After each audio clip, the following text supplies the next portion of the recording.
반갑습니다 여러분, 제그입니다. 이전 영상에서 정보를 활용하는 방법에 대해 배웠으니까 오늘은 공격 운영에 대해 다뤄보도록 하겠습니다. 먼저 우리가 진입할 때 정석이 있죠. 척후대가 인포 스킬들을 통해 사이트 내에 정보를 확인합니다.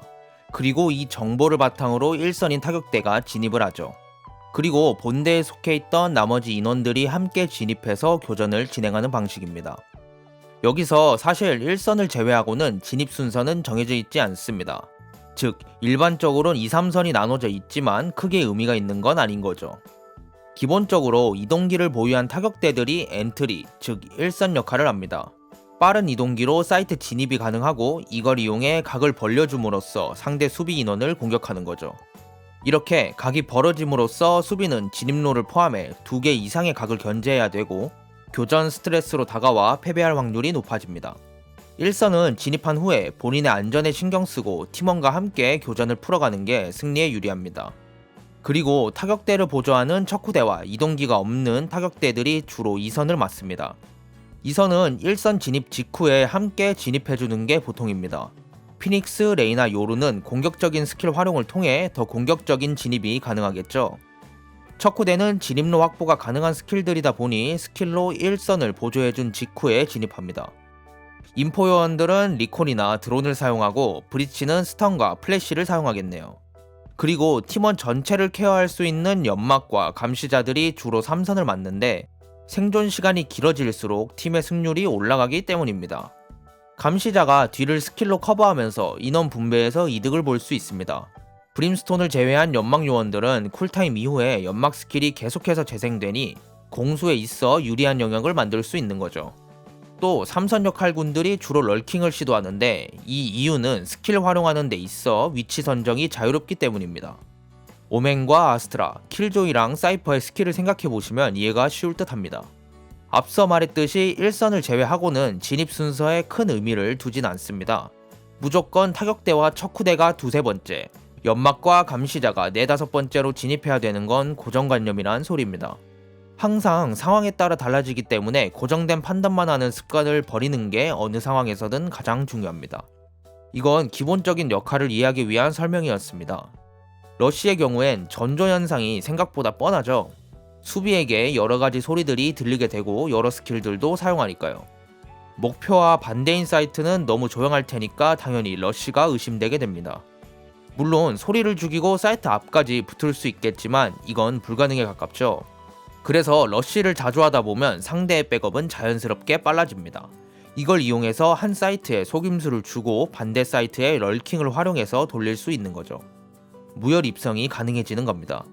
대부분의 경우에 우리가 리콘과 드론으로 정보를 확보하고 연막으로 사전 작업을 완료하는 타이밍에 상대는 진입로에 장판 스킬들을 투자합니다. 1선이 진입한 직후에 상대 장판 스킬 때문에 우리의 2, 3선 진입이 어려워지고 그 타이밍에 1선이 사이트 안에서 죽어버리는 상황을 다들 경험해 보셨을 겁니다. 이미 죽어버린 상황이라면 이때가 우리가 다른 사이트로 돌리는 타이밍이 됩니다. 혹시라도 버티고 있다면 선택지가 생기겠죠. 우리의 인포 스킬과 Z덕에 생긴 정보를 활용해 인원수를 체크해야 됩니다. 혹시라도 사이트 안에 상대 수비 인원이 3명이나 버티고 있다면 Z가 킬 내주기를 기도하면서 돌릴 수도 있습니다. 혹은 Z가 안에서 잘 버텨준다면 여전히 우리한테 유리한 상황이니까 함께 스킬들을 투자하면서 교전을 할 수도 있습니다. Z가 죽었지만 상대가 사이트에 여전히 2명뿐이고 강해 보이지 않는다면 남은 스킬들을 투자하면서 확실하게 정리하는 선택지도 있습니다. 하지만 1선이 진입하기도 전에 발생하는 일도 있을 겁니다. 진입로에 장판 스킬 때문에 진입을 못 해버리는 상황도 정말 많죠. 이럴 땐 대부분이 돌리는 선택지를 고릅니다. 그리고 돌리기에 수월해지는 조건이 하나 있습니다. 뭘까요? 바로 우리 럴킹 인원이 반대 혹은 다른 땅을 확보했을 때입니다. 그 이유를 쉽게 알아보죠. 우리의 공격이 막혔는데 화면처럼 메인 말고는 인원 배치가 없다고 가정해봅시다. 그럼 우리의 땅은 이렇게 좁아진 상태입니다. 다른 지역에 인원 배치가 없으니 정보도 아예 없고 무턱대고 뛰어서 돌리기엔 위험 부담이 크죠. 또 걸어서 돌리자니 상대가 금방 눈치챌 것 같고 또 상대가 어디를 밀었고 영역을 어디까지 확보했는지도 모릅니다. 그러니까 어떤 정보를 갖고 있을지 감도 안 오겠죠. 진짜 머리 아픈 상황이 발생합니다. 아마 실제로 팀 전원이 돌리다가 사고 난 적이 분명 있으실 겁니다. 혹은 많을 수도 있을 것 같은데 그게 이런 이유에서 발생하는 거예요. 반대 상황도 살펴봅시다. 대부분 감시자가 이렇게 럴킹을 돌면서 여러 지역들을 스킬과 몸으로 확보합니다. 이렇게 되면 본대 공격이 막혔더라도 미드와 앞마당이라 불리는 반대 사이트 메인까지 영역 전개가 되어 있으니까 부담 없이 돌릴 수 있습니다. 이게 높은 티어로 갈수록 럴킹 배치가 많아지는 이유고 땅 따먹기 게임이라고 불리는 이유입니다. 물론 이렇게 다른 영역들을 확보하지 않았더라도 천천히 시간을 사용해서 돌릴 수 있습니다.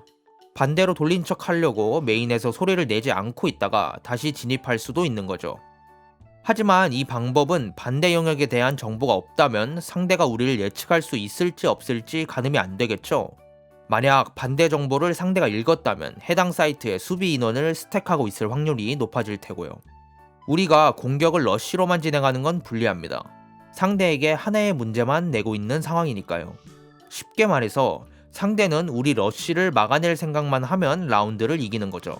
상대와 우리는 게임 라운드를 거듭할수록 상대에 대한 정보가 계속해서 쌓이게 됩니다.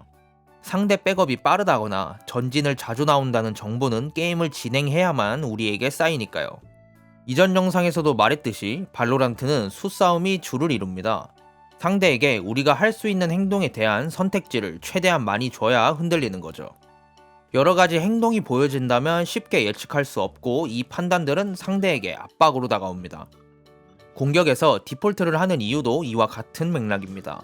단순히 상대의 전진을 잡고 시작하기 위한 행동이 아니죠. 디폴트는 우리 혹은 상대가 중요하게 생각하는 영역에 대해 강한 행동을 취함과 동시에 여러 정보를 종합해 가장 약한 지역을 만들거나 찾아내는 겁니다. 여기서 만든다는 것에 대해서 설명해 볼게요. 우리가 B와 가라지에 힘을 주고 있다고 가정하겠습니다. 그럼 상대는 우리와 마찬가지로 같은 힘을 주면서 수비 땅을 내주지 않게 행동해야 하는 게 반강제적입니다. 이렇게 되면 상대는 A 메인을 푸시해서 맵에서 지우거나 후방 포지션을 통해 리테이크를 취해야 합니다. 이게 약해지도록 만들 수 있는 방법인 겁니다. 또 상대편의 감시자를 괴롭혀서 수비 인원을 강제로 분배시키는 방법도 있습니다. 헤이븐을 예시로 들면 킬조이가 차고랑 B 진입로의 스킬 세팅을 통해 인원 분배를 최소화시키는 세팅을 자주 사용하죠. 이를 이용해서 B 사이트의 알람봇을 우리 팀 킬조이의 나노스웜 혹은 소바의 충격 화살을 통해 부수는 방법도 자주 사용합니다. 차고에 있는 창문에 연막을 사용하고 이후에 팀원과 함께 차고 포탑도 부술 수 있습니다. 이런 식으로 차고와 B 사이트의 인원을 강제로 배치하게 할 수 있겠네요. 이 상황을 통해 상대 차고가 CT 쪽으로 밀렸다면 상대 C 사이트도 자연스럽게 흔들리게 되겠죠. 디폴트는 무조건 미드에서 해야 되는 건 아닙니다. 로터스는 A 메인에 자주 하게 됩니다. 반대로 어센트는 미드에서 자주 하게 되죠. 그만큼 해당 맵에서 팀이 생각하기에 가장 중요하다고 생각되는 땅으로 할 수 있고 목표하는 사이트에 반대로 힘을 몰기 위해서도 사용합니다. 디폴트 시에는 항상 다른 사이트의 전진에 대해 신경 써야 합니다. 감시자의 스킬로 꼭 체크하면서 플레이하는 게 가장 편하겠네요. 러쉬와 디폴트를 통해서 우리는 공격 템포를 조절할 수 있습니다. 상대는 우리가 빠르게 뛰는지 페이크인지 심어 놓은 인원이 얼마나 되고 이후에 어떤 공격을 할지 쉽게 예측할 수 없게 됩니다. 상대 포지션이 쉽게 흔들리지 않는다면 초반 디폴트를 통해 상대의 스킬 혹은 킬을 빨아낸 후에 해당 사이트를 공격할 수도 있습니다. 결국 수비 입장에서는 모든 공격 루트에 5명을 적절하게 배치해야 됩니다.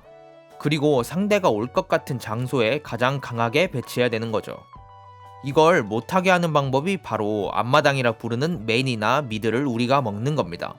수비는 사이트 코앞에 상대가 보일 때까지 대응 방법을 생각하거나 인원 배치를 못하게 되니까 일반적인 러쉬보다 더 쉽게 사이트를 공격할 수 있는 거죠. 이렇게 되면 어느 순간 수비는 땅을 뺏기지 않으려고 인원과 스킬을 투자하게 됩니다.